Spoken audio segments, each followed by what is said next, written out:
আসসালামু আলাইকুম দর্শক, শুভেচ্ছা নেবেন। দেশজুড়ে টান টান উত্তেজনার মধ্যেই আজ বিশেষ একটি বৈঠক এর মধ্যে শুরু হয়েছে রাষ্ট্রীয় অতিথি ভবন যমুনায় সন্ধ্যা ৭টার পরপরই। আপনারা জানেন, বিএনপির স্থায়ী কমিটির সদস্য ডক্টর খন্দকার মোশাররফ হোসেনের নেতৃত্বে ৪ জনের একটি বিশেষ টিম ডক্টর মোহাম্মদ ইউনূসের সাথে বৈঠকে মিলিত হয়েছেন এবং সেটি রাষ্ট্রীয় অতিথি ভবন যমুনায় চলছে। তো বিএনপির সঙ্গে বৈঠক শেষ হলে জামায়াতের সঙ্গে শুরু হবে আরেকটি বৈঠক। যদিও আগে এই দুটি বৈঠক নির্ধারিত ছিল, তবে পরবর্তীতে গণমাধ্যমে জানানো হয় বিএনপি জামায়াতের পর প্রধান উপদেষ্টার সঙ্গে রাতে বসবে এনসিপি। এদিকে পরাজিত শক্তির ইন্ধনে এবং বিদেশি ষড়যন্ত্রের অংশ হিসেবে আরোপিত দায়িত্ব পালনকে অসম্ভব করে তোলা হচ্ছে বলে মনে করছে অন্তর্বর্তী সরকার।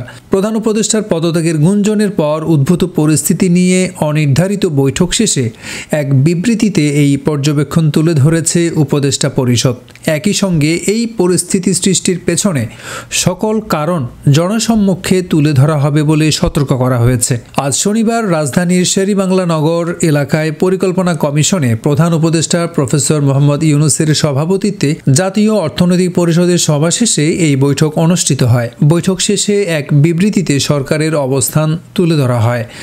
দর্শক, আমরা জানি নির্বাচন সহ নানা ইস্যুতে রাজনৈতিক পরিস্থিতি ক্রমেই উত্তপ্ত হয়ে উঠছিল। বিশেষ করে নির্বাচন নিয়ে বিএনপির পক্ষ থেকে সরকারের উপর চাপ বাড়ছিল। এর মাঝে ডিসেম্বরের মধ্যে নির্বাচন অনুষ্ঠানের তাগিদ দিয়ে সেনাপ্রধানের বক্তব্য প্রথমে সোশ্যাল মিডিয়া এবং পরে মূলধারার মিডিয়াতে আসার পর পরিস্থিতি আরও জটিল হয়ে ওঠে।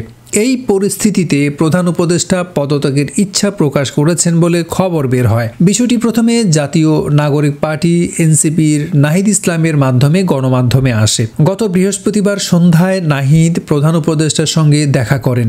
সেখানে উপস্থিত ছিলেন উপদেষ্টা আসিফ মাহমুদ এবং মাহফুজ আলম। প্রধান উপদেষ্টা পদত্যাগের ইচ্ছা প্রকাশ করেছেন এমন খবর পেয়েই তিনি সাক্ষাৎ করতে গিয়েছিলেন বলে জানান নাহিদ ইসলাম। এরপর সরকার ও রাজনৈতিক অঙ্গনে চরম অস্থিরতা বাড়ে। সোশ্যাল মিডিয়াতে একে অপরকে দোষারোপ করে বক্তব্য দেওয়া হয়, পোস্ট করা হয়। জামায়াতে ইসলামী সর্বদলীয় বৈঠকের প্রস্তাব করে। চরমোনাই পীরের ডাকে এনসিপি সহ 5টি দল বৈঠক করে। বিএনপির পক্ষ থেকে বলা হয় তারা প্রধান উপদেষ্টার পদত্যাগ চাননি। সর্বশেষ আজ প্রধান উপদেষ্টার সভাপতিত্বে জাতীয় অর্থনৈতিক পরিষদের অর্থাৎ একনেকের বৈঠক শেষে পরিকল্পনা উপদেষ্টা ওয়াহিদুদ্দিন মাহমুদ জানিয়ে দিয়েছেন যে প্রধান উপদেষ্টা পদত্যাগ করছেন না। তিনি বলেন, ডক্টর মোহাম্মদ ইউনূস আমাদের সঙ্গেই আছেন, আমাদের সঙ্গেই থাকবেন। এই পরিস্থিতিতে নজর এখন যমুনায় বিএনপি, জামায়াত এবং এনসিপি সঙ্গে প্রধান উপদেষ্টার অনুষ্ঠেয় বৈঠকের দিকে। ধারণা করা হচ্ছে এই বৈঠক থেকে গুরুত্বপূর্ণ সিদ্ধান্ত আসবে। কী ঘোষণা আসতে পারে তা নিয়ে চলছে নানান ধরনের জল্পনা কল্পনা। চলমান রাজনৈতিক অস্থিরতার প্রধান দুটি ইস্যু হল নির্বাচনের রোডম্যাপ এবং সরকারের 3 উপদেষ্টাকে নিয়ে বিতর্ক। এছাড়া সংস্কার, জুলাই সনদ, স্থানীয় নির্বাচন, এই ইস্যুগুলোও আলোচনার টেবিলে রয়েছে।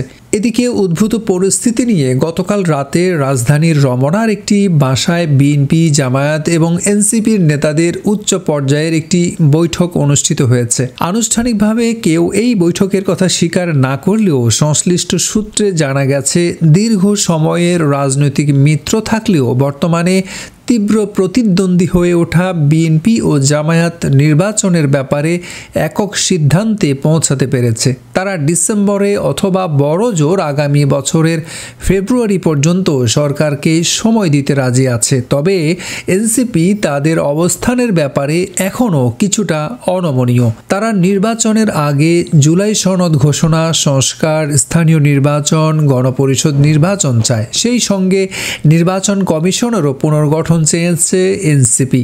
আজ দুপুরে বাংলা মোটরে অস্থায়ী কার্যালয়ে সংবাদ সম্মেলনে এনসিপির আহ্বায়ক নাহিদ ইসলাম নির্বাচনের বিষয়ে তার দলের অবস্থান স্পষ্ট করেছেন। তিনি জানিয়েছেন তার দল অন্তর্বর্তী সরকারের কাছে জুলাই সনদ, সংস্কার, বিচার এবং নির্বাচনের রোডম্যাপ একসঙ্গে চায়। ধারণা করা হচ্ছে এনসিপি এবং জামায়াতের সঙ্গে প্রধান উপদেষ্টার বৈঠকের পরই নির্বাচনের রোডম্যাপের বিষয়ে চূড়ান্ত ঘোষণা আসতে পারে। এই বিষয়টিতে সব দলই মোটামুটি একমত। শুধু দিন তারিখ সুনির্দিষ্ট করা বাকি। সংসদ নির্বাচনের আগে স্থানীয় সরকার নির্বাচন আয়োজনের প্রস্তাবে বিএনপি শুরু থেকেই ঘোরতর আপত্তি জানিয়ে আসছে। জামায়াত এবং এনসিপি আগে থেকে স্থানীয় নির্বাচন আয়োজনের দাবি করে আসছিল। গতকালের ত্রিদলীয় বৈঠকে এই বিষয়টি নিয়ে কতদূর আলোচনা হয়েছে সেটি স্পষ্ট নয়। সংস্কারের বিষয়ে বিএনপির অবস্থান আগের মতোই। তাদের মতে নির্বাচনের প্রস্তুতি ও সংস্কার প্রক্রিয়া দুটো সমান্তরালে চলতে পারে। বিএনপির শীর্ষস্থানীয় নেতারা বহুবার বলেছেন, নির্বাচনের জন্য যতটুকু সংস্কার দরকার সরকার ততটুকুই করুক, বাকিটা নির্বাচিত সরকার করবে। এই বিষয়টিতে বিশেষ করে এনসিপি বরাবর আপত্তি জানিয়ে এসেছে। তারা গণ অভ্যুত্থানের আকাঙ্ক্ষা বাস্তবায়নে সংবিধান সহ রাষ্ট্রের মৌলিক সংস্কার অন্তর্বর্তী সরকারের সময়ই করার পক্ষে। জামায়াতের অবস্থানও অনেকটা এনসিপির মতোই। ফলে সংস্কার বিষয়ে ঐক্যমত্য এখনও অনিশ্চিত। এই বিষয়টি যমুনার বৈঠকে খোলাসা হবে বলেই মনে করা হচ্ছে। বিশেষ করে বিএনপির পক্ষ থেকে সরকারের উপদেষ্টা মাহফুজ আলম এবং আসিফ মাহমুদ সজীব ভুঁইয়ার বিভিন্ন বক্তব্য নিয়ে নানা সময় আপত্তি জানাতে দেখা গেছে। গণ অভ্যুত্থানের নেতৃত্ব দানকারী শিক্ষার্থীদের নতুন দল গঠনের পর থেকে এই দুই উপদেষ্টা সরকারে থাকার নৈতিক ভিত্তি নিয়ে প্রশ্ন তুলেছে বিএনপি। তারা দায়িত্বে থাকলে সরকারের নিরপেক্ষতা প্রশ্নবিদ্ধ হবে বলেও মন্তব্য করেছেন একাধিক নেতা। যদিও আমলাতন্ত্র, বিচার বিভাগ সহ সরকারের বিভিন্ন প্রতিষ্ঠানে বিএনপির প্রভাব বিস্তারের অভিযোগও আছে। এনসিপি তো বটেই, খোদ উল্লেখিত দুই উপদেষ্টার পক্ষ থেকেও এমন ইঙ্গিত দেয়া হয়েছে। আজ সংবাদ সম্মেলনে নাহিদ ইসলাম বলেছেন, উপদেষ্টা আসিফ মাহমুদ সজীব ভুঁইয়া এবং মাহফুজ আলমের সঙ্গে জাতীয় নাগরিক পার্টি এনসিপির কোনো সম্পর্ক নেই। তারা গণ অভ্যুত্থানের প্রতিনিধি হিসেবেই সরকারে গিয়েছিলেন। তাদের এনসিপির সঙ্গে যুক্ত করে হেয় করার চেষ্টা করা হচ্ছে। এটি খুবই উদ্দেশ্যমূলক। সর্বশেষ ঢাকা দক্ষিণ সিটির মেয়র হিসেবে ইশরাক হোসেনের শপথ গ্রহণকে কেন্দ্র করে উদ্ভূত পরিস্থিতি দুই উপদেষ্টা ইস্যুতে বিএনপি ও সরকারকে মুখোমুখি দাঁড় করিয়ে দিয়েছে। সরকারের সূত্র বলছে, সরকারের কয়েকজন উপদেষ্টা এবং বাইরের কয়েকজন গুরুত্বপূর্ণ ব্যক্তির মন্তব্যের কারণে জাতীয় নির্বাচন নিয়ে অস্পষ্টতা তৈরি হয়েছে। এই দুই উপদেষ্টাকে নিয়ে সরকারও এখন বেশ চাপে রয়েছে।